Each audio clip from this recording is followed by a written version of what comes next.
מזכיר לכם שאני אעמוד על זכותם להשמיע את דבריהם ללא הפרעות. מי שיוצא כאמור יחזור רק בשלב ההצבעה, לכן אנא מכם שמרו על איפוק. ראש הממשלה, בבקשה.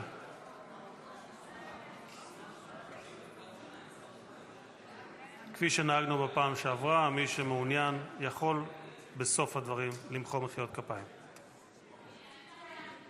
מן הכל. אני מבקש לומר לכם בזהירות שיש התקדמות מסוימת, ולהתקדמות המסוימת הזאת יש 3 סיבות עיקריות. תראה, אני שמעתי יש התקדמות, אינני יודע כמה זמן זה ייקח.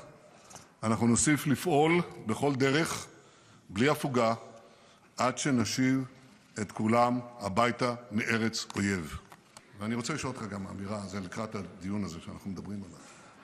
איננו מסירים את עינינו מאיראן, שמאיימת להשמיד אותנו, ואנחנו נחושים למנוע מאיראן להשיג נשק גרעיני, וגם נשק אחר שיכול לאיים על ערינו ועל יישובינו. בקריאה שנייה. חברת הכנסת מירב כהן, בקריאה שנייה. אף על פי.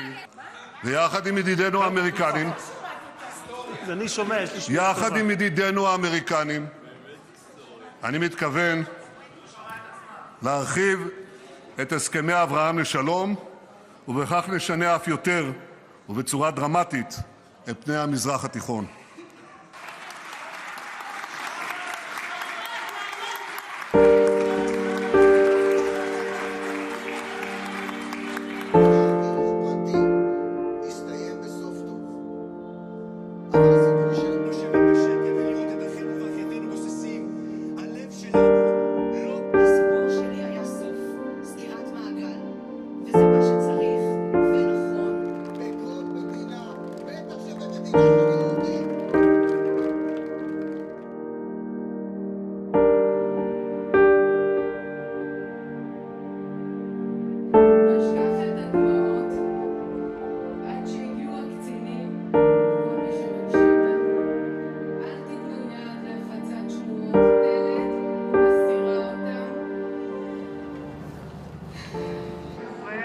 This Saturday night, unfortunately, is not different from others.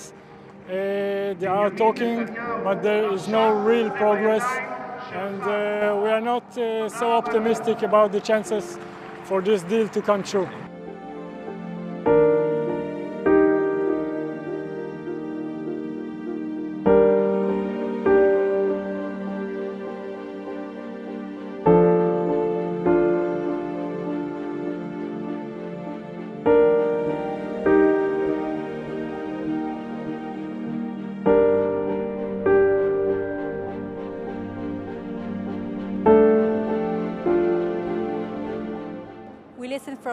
We get all kinds of messages, and we don't know what to believe anymore.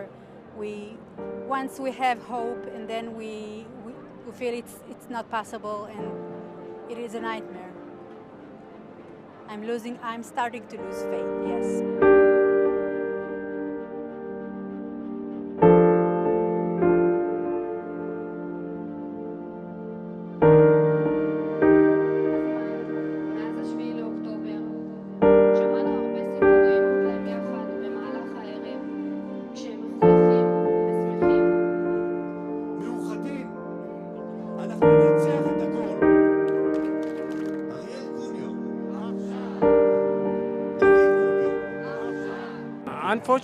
Unfortunately, the history right now showed us that the deal is going on and off all the time, and it's not happening. And I hope that this time is going to happen, but I'm not sure. I'm not sure what is going to happen. That's why I'm saying we need everybody to come. We are coming here to put pressure on our government, but we need to do the same thing in other countries on the world, to put a pressure on the other.